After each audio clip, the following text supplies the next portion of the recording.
Hello, welcome to Art with Kendra. In today's video, I'm going to be drawing a butterfly quickly. Now, my original goal here was to draw in 5 minutes, and I ended up doing it in 10 minutes because I lost track of time and just got sucked into the details a little bit. But you know what? That's okay. So here you see I'm using my alcohol markers, and I'm putting in a nice light base layer using like a 40% gray kind of a thing. This way the gray can support the shadows, but if I make any mistakes, it's not the end of the world because it's still light enough that I can manipulate it with my colored pencil, or just even ignore the mistake completely and let the black contour edge of the monarch butterfly redefine the shape here. What's nice about a monarch butterfly is that there are extreme light and darks, and with colored pencil you can overlay on top of your marker. So there is a little bit of wiggle room here if you go with a marker base rather than going with a colored pencil base. So now I'm finally diving in with a little bit of an undertone here, trying to bring that color in. I'm starting light. I'm going to work my way into the darks. So here I'm just using a quick yellow base. And again, I'm trying to draw really fast. So this seems almost sporadic, but sometimes I find that these faster drawings have a better energy to them. So there is something to be said for moving quickly and being a little bit less precise. But with the monarch, you do have the monarch, you do have the black lines, so you can redefine your shape if you want to after you've added in your color. Again, it's quite a forgiving butterfly in terms of those abilities to kind of redefine your shape. Just going in with orange here now. So what I'll do is I'll lay in my marker base, and then after I have a sufficient base, I'll go in with my colored pencils. I like to use Prismacolor because I feel like they give a good overlay on top of the marker. Some colored pencils are a bit too hard and they don't seem to layer as well, but Prismacolor is relatively soft and gets a nice color put down. And right now I'm using mostly Copics, but some of these are, what's the brand here? Pantone markers. So it's kind of a mix of both. Right now I'm using a Pantone, but for most of it I've been using Copic, and both are good. I find alcohol markers are generally pretty good rather than the water-based markers for blending and stuff like that.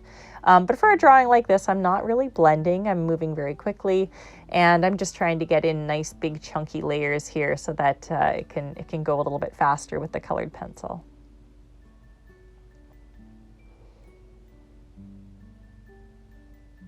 So this marker gives me a chance to start to add in my darks.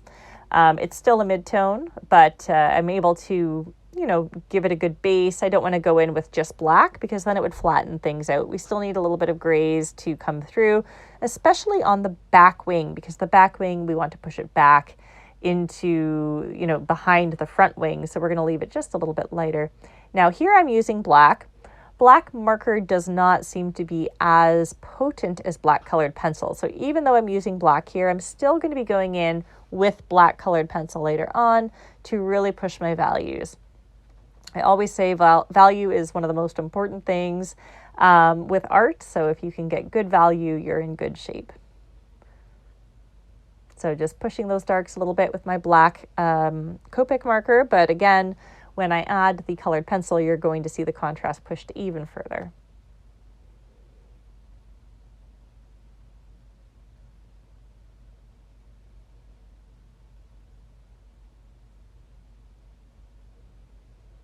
The more you can do with your marker, the easier your next layer will be. So you'll see I'm trying to get most of the drawing kind of done here. I have a strong base, so now it's time for me to move in with my colored pencil. And when I'm doing colored pencil, I like to do white first. That way the whites are pure and you're not kind of blending with the colored pencil underneath. If you put white directly on paper or on marker, you get a nice pure color. But if you have colored pencil underneath it, it blends a little bit more like you would expect paint to blend, and you'll end up getting a muddy color. So I always like to start with my whites. I'll often also end with my white, and I'll try to brighten areas up that maybe I need to just give a little bit of a punch to. But once you have colored pencil down, it's really hard to get that pure white. So that's why I like to start with it and often end with it as well.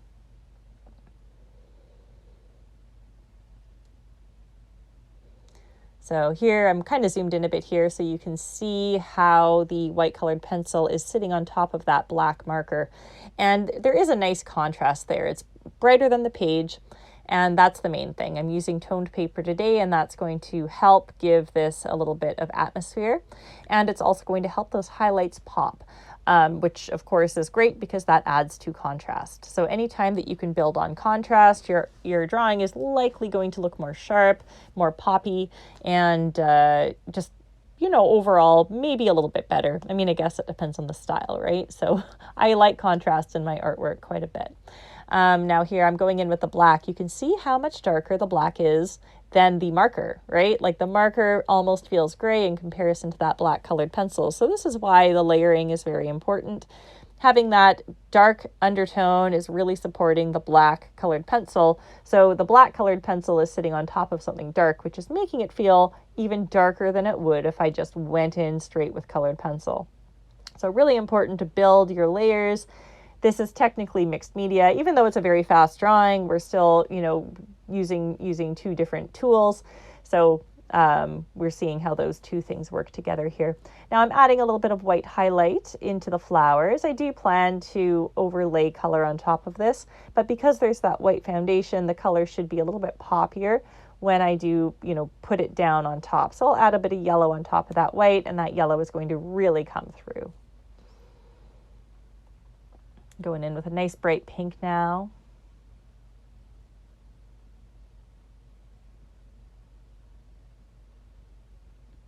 So we're getting fairly close to being done. We still have a little bit of detail work to do, but now we're in the finessing stage. So all of our broad strokes are in. We have our forms mostly defined here. Shapes are all defined at this point.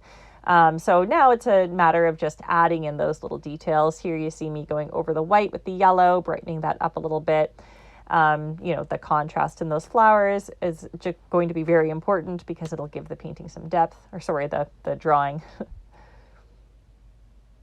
Using a bit of blue here because the black and the gray isn't flat. We do see a little bit of blue in there.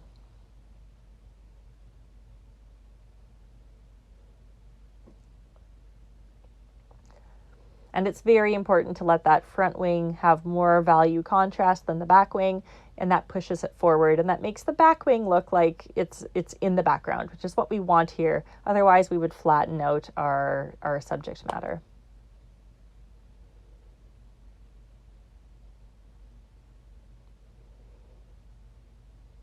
Now, I don't normally like to go back in with marker after I've used colored pencil, but in this particular case, I felt like I needed to darken the back wing, and I didn't want it to become potent like the front wing, so I used marker so that it would be a little bit more subdued. And now I'm just bringing in those nice bright oranges and yellows with the colored pencil to help, again, make it feel a little bit poppier, because with the paper is being, like, the marker absorbs into the paper, so that mutes your color.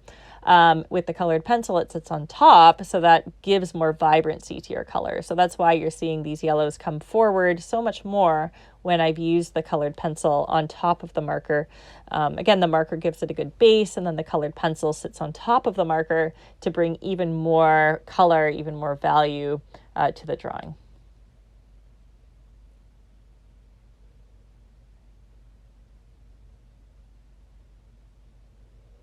Yeah, we're almost done here, just doing those little finishing touches. All right, there's our drawing. Thank you for watching the video. If you liked what you saw, please subscribe to my channel. I also teach on OutSchool. You can find me under Kendra Malcolm, and you can see more of my artwork on creations_by_Kendra on Instagram. Thank you so much. Happy drawing.